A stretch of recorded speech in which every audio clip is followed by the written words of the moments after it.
대구시의회의 시정질문에서 대구시의 지진 대응 실태와 공공의료 확충 대책 등이 도마에 올랐습니다. 대구 시립희망원이 인권 침해 의혹에다 급식비를 횡령했다는 의혹까지 제기되자 대구시가 결국 특별 감사에 나섰습니다. 성과 연봉제 시행에 반대하는 공공운수노조의 파업이 장기화되면서 물류 대란까지 우려되지만 좀처럼 해결 기미가 보이지 않고 있습니다. 영남대학교 노석균 총장이 재단과의 갈등 끝에 총장직에서 물러나겠다고 밝혀 대학 운영에도 차질이 예상되고 있습니다. 시청자 여러분 안녕하십니까? 대구 경북 소식 전해드립니다. 대구시의회가 대구시를 상대로 시정 질문을 갖고 최근 연이어 발생하고 있는 지진 대비책을 집중적으로 캐물었습니다. 지역에 따라 소외되고 있는 공공의료 강화 문제도 도마에 올랐습니다. 오늘 열린 시정 질의를 윤영균 기자가 정리했습니다. 지난달 12일 경주에서 발생한 규모 5.8의 강진. 최근까지 여진도 400차례가 넘게 발생했지만 대구의 공공건축물과 민간건축물의 내진 설계율은 27%에 불과하고 학교 시설물의 내진율 역시 30% 초반대입니다. 이렇듯 강력한 지진이 발생할 위험이 가장 큰 도시이면서도 정작 내진 설계율 등 지진 관련 대비책은 가장 열악한 것이 우리 대구의 현실입니다. 2025년까지 내진 보강을 공공시설물에 대해서는 앞당겨서 지금 20년 앞당겨서 완료하도록 그렇게 실행 계획을 마련하도록 하겠습니다. 지금 시장님 말씀 주신 5.8, 5.1은 규모입니다. 규모.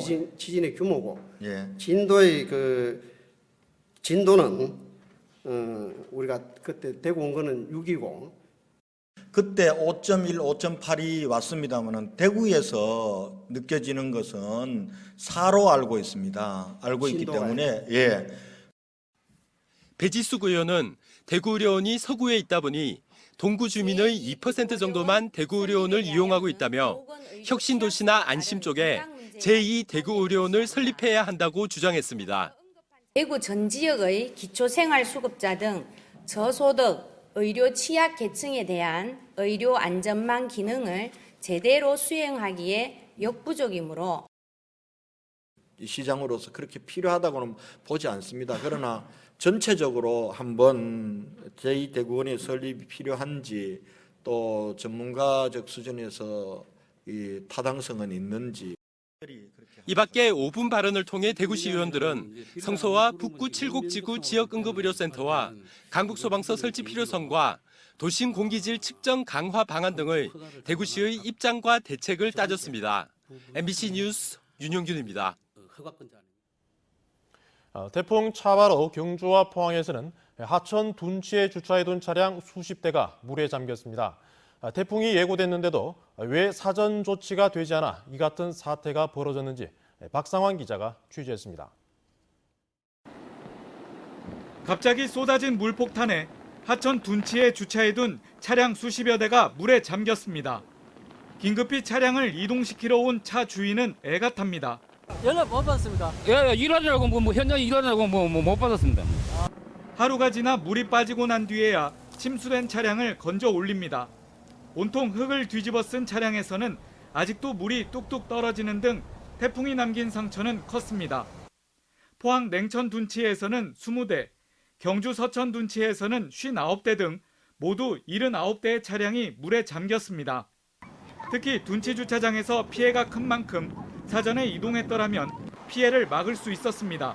한 600대 중에 한 60대 빼고는 나머지는 다 본인들이 다 이제 차를 다른 데 이동시켰습니다.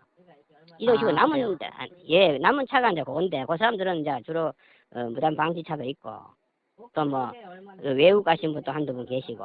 근데 이거는 상황이 한 15분 사이에 뭐 그런 계획이 없이 뭐 갑자기 한 2m 이상 뿌려버리니까. 차량 대피 문자를 받고도 이동시키지 않은 운전자들도 있어 안이한 시민의식도 문제입니다. 뭐 연락 안 되는 분도 많고 또 차에 뭐 전화번호가 안 적힌 사람도 많고 등록본부 조회해서 전화하고 뭐 그렇게 해서.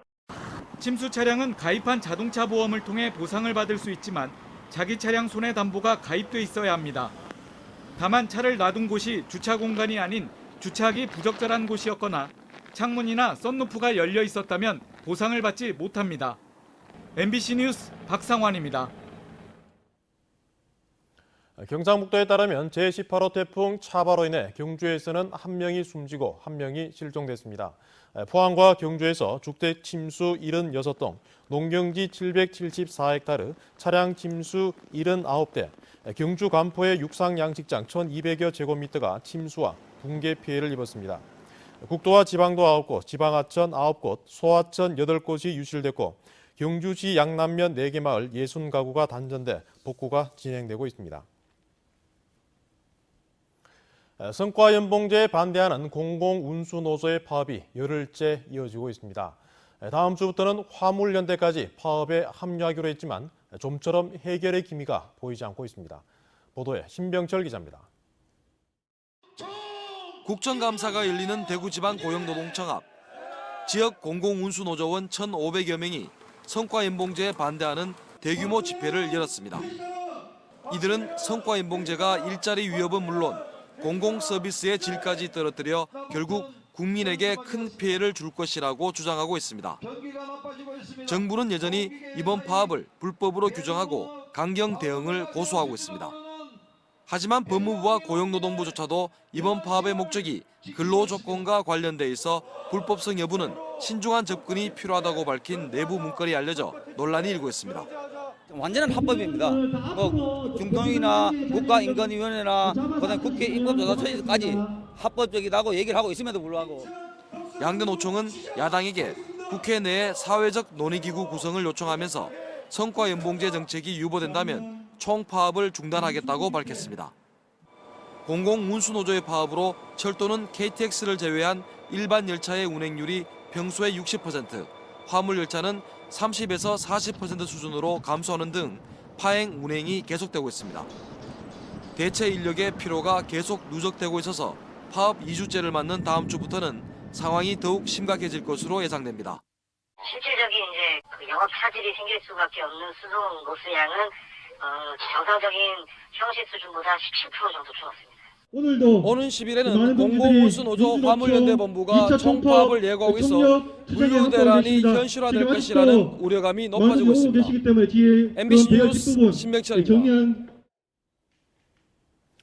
오늘 대구지방 고용노동청에서 열린 국회 국정감사에서 새누리당 하태경 의원은 민주노총 집회와 관련해 국감장 밖 소음을 자제해달라고 위원장께서 요청해달라고 말하자 더불어민주당 이용득 의원이 국정감사에 집중 못하니 소음을 자제해달라는 것은 갑질 행위다라면서 반박했습니다. 이에 새누리당 신보라 의원과 조원진 의원이 같은 당 하의원 편을 들고 이용득 의원과 한정혜 의원이 재반박하면서 10분간 여야 간 공방이 이어지다 홍영표 위원장이 정리하면서 끝이 났습니다. 미국과 일본에 이어 세계 세 번째로 4세대 광가속기가 포항에 들어섰는데요. 지역의 산업 구조가 신소재와 스마트 산업 같은 신산업으로 빠르게 재편될 전망입니다. 박흔식 기자가 보도합니다. 미국 에너지 소재 기업들은 2013년부터 연구에 나서 미래 동력 장치의 핵심인 배터리 소재 개발 분야에서 일본 도요타, 마츠다 등 세계적 자동차 기업들은 최첨단 경량 소재와 전력 반도체 연구에서 세계를 선도하고 있습니다. 햇빛보다 100경배나 밝은 빛으로 물질의 미세 구조를 천조분의 1초 단위까지 쪼개볼 수 있는 극한 기술인 4세대 광가속기를 갖췄기 때문입니다. 과학기술 혁신의 최첨단 인프라로 평가받는 4세대 광가속기가 미국, 일본에 이어 포항에도 들어서면서 경상북도의 미래 전략 산업도 한층 탄력을 받게 됐습니다. 경쟁력을 잃어가는 철강과 반도체 산업의 대체 산업으로 추진되는 탄타늄 등의 신소재 산업과 스마트 산업의 원천 기술을 갖출 수 있게 됐습니다. 포항에 3세대 방사능 가속기나 4세대 방사능 가속기도 있고 또 경주 쪽에 양성자 가속기까지 있기 때문에 이제 이 부분을 그 스마트 워크 시스템을 구성했을 때 우리 경북의 하나의 중요한 성장 엔진이 될 수 있고 또 큰 도움이 될 거라고. 특히 최근 들어 크게 주목받는 화장품과 백신 산업은 그야말로 세계적 수준으로 발돋움할 토양을 마련했습니다. 현재 5%에 불과한 살아있는 세포와 질병 단백질의 구조 분석을 정확하게 파악할 수 있어 세계 100조 시장의 신약 개발 분야에 머지않아 한 자리를 차지할 수 있게 됐습니다. 4세대 가속기는 백신 개발에 획기적 전기를 마련할 것으로 보여집니다. SK 백신 공장, 그리고 차백신 등 21개 기업 유치와 국제 백신 연구소 유치를 통해 생명 그린밸리 사업을 추진해 나가도록 합니다.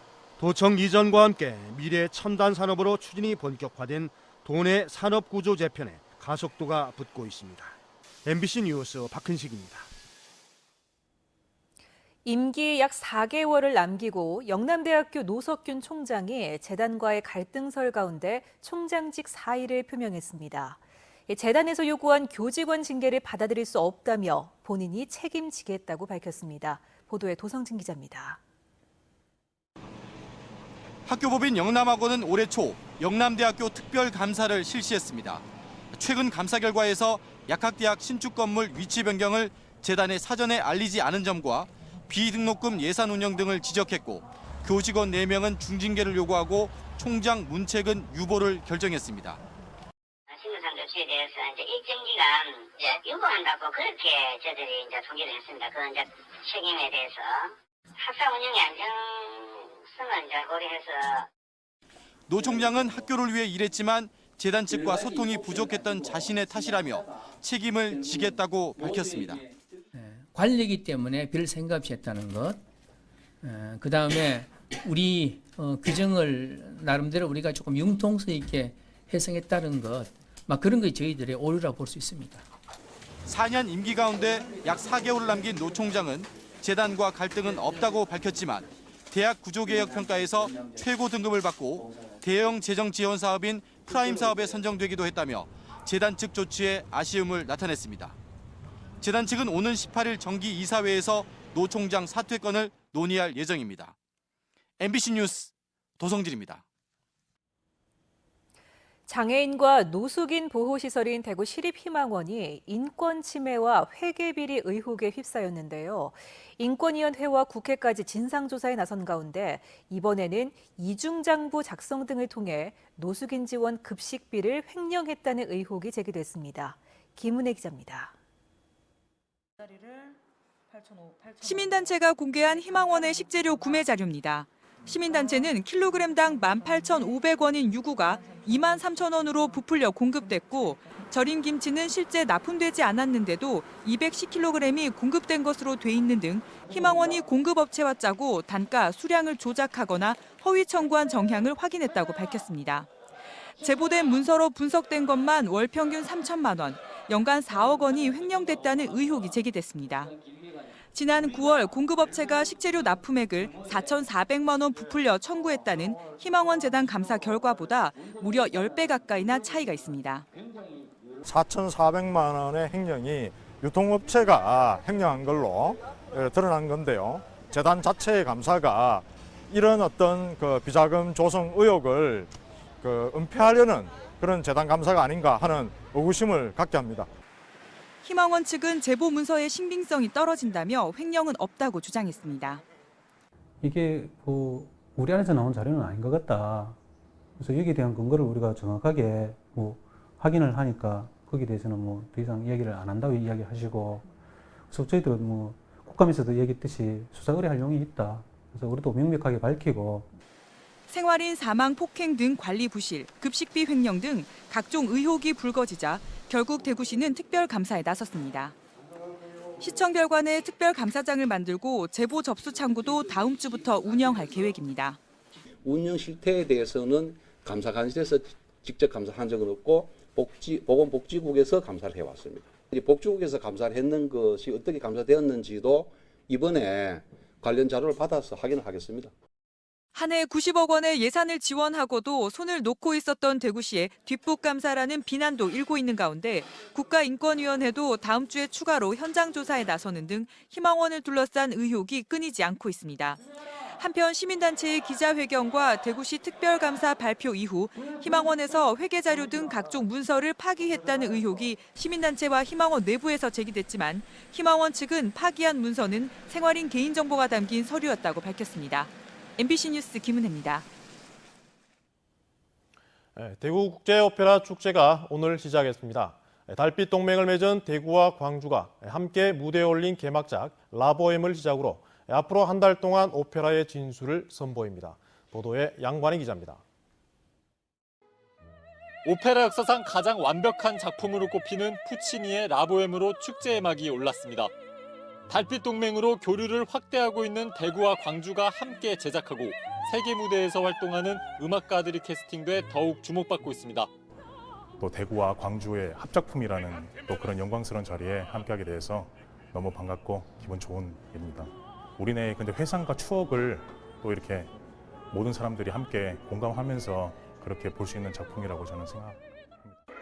라보엠에 이어 독일 본 국립극장의 피델리오와 폐막작 카르멘까지 주공연은 물론 공연 전 오페라 전문가와 묻고 답하는 프레토크, 백스테이지 투어 등 다양한 부대 행사를 갖습니다. 올해로 14번째를 맡고 있는 오페라 축제는 지금까지 47만 명의 관람객이 찾아 오페라 분야에서는 전례를 찾기 힘든 평균 85%의 객석 점유율을 기록했습니다. 이렇게 5편의 오페라로서 시민들에게 선택의 폭을 많이 넓혔다 할 수 있고 대구뿐만 아니고 광주와 경기도 성남, 전국에서 펼쳐지는 게 또 하나의 특징이라 할 수 있고 축제 개막을 앞두고 부정청탁 금지법으로 초청장을 없애는 등 변화의 바람이 부는 가운데 대구 오페라 축제가 지역의 대표 공연 축제로서의 명성을 이어갈지 주목받고 있습니다. MBC 뉴스 양관입니다. 청도군에서 내일부터 청도 반시 축제와 청도 세계 코미디 아트 페스티벌이 펼쳐집니다. 청도 세계 코미디 아트 페스티벌에서는 국내 개그맨과 마술사 등의 코미디 공연과 코믹 매직쇼, 코믹 뮤지컬 등이 선보입니다. 또 청도 반시 축제에서는 청도 반시 마켓과 간물 염색 패션쇼, 청도 예술제 등 다채로운 공연과 체험 행사가 진행됩니다. 2016 경상북도 마을이야기 박람회가 오늘부터 8일까지 안동체육관에서 계속됩니다. 이번 마을이야기 박람회에서는 어머니의 손맛을 느낄 수 있는 마을 먹거리 대항전과 마을 문화잔치 한마당, 마을 스토리 공연, 이야기 전시관 등 다양한 프로그램이 펼쳐집니다. 경상북도 마을이야기 박람회는 경북 각 지역의 숨겨진 마을 이야기를 발굴해 콘텐츠화해서 후대에 물려주기 위해 열리고 있습니다. 최성준 방송통신위원장이 전국 중앙방송사들이 지역 방송사를 지원할 수 있도록 적극 독려하겠다고 말했습니다. 최 위원장은 오늘 방송통신위원회 국감에서 지역 방송의 프로그램과 인력 감소가 심각하다며 특단의 대책을 주문하는 김재경 의원의 질의를 받고 이같이 답했습니다. 최 위원장은 또 지난해 제정한 지역방송 발전 지원 특별법에 따른 예산 확보를 위해 국회 차원의 전폭적인 지원이 필요하다고 덧붙였습니다. 대구지방검찰청 김천지청은 총선을 앞둔 지난 3월 5일 모 방송사와 전화 인터뷰에서 당선을 목적으로 민주노동당에 입당한 사실이 없다며 허위 사실을 공표한 혐의로 새누리당 구미을 장석춘 의원을 불구속 기소했습니다. 장 의원은 지난 2006년 5월 민주노동당에 입당한 것으로 확인됐습니다. 대구지방검찰청 상주지청도 지난 4월 총선에서 사전 선거 운동을 한 혐의와 의정활동 보고서에 허위 사실을 공표한 혐의로 새누리당 김종태 의원을 불구속 기소했습니다. 대구지방경찰청 국제범죄수사대는 지난해 5월부터 동남아로 수출된 시가 3억 2,800만 원 상당의 국산 담배 7,300보루를 밀수입한 혐의로 밀수업자 31살 이모 씨를 구속하고 이 씨로부터 한 보루에 2만 2천 원에 사들인 중간 유통업자 2명도 구속했습니다. 창고에 담배 1,000여 보루를 압수한 경찰은 지난해 담배값이 오른 뒤 동남아로 수출된 담배 46만여 보루 대부분이 밀수입되고 있는 것으로 보고 수사를 확대하고 있습니다. 칠곡경찰서에 따르면 오늘 낮 12시쯤 칠곡군 동명면 중앙고속도로 동명휴게소 부근 배수로에서 한국도로공사 군의지사 작업반원들이 풀베기를 하다가 배수로에 빠져있는 시신을 발견했습니다. 경찰은 옷을 입은 상태로 봐서 키 175cm의 남성으로 추정하고 시신을 국과수에 보내 신원을 확인하기로 했습니다. 지금까지 대구 경북 소식 전해드렸습니다. 시청해주신 여러분 고맙습니다.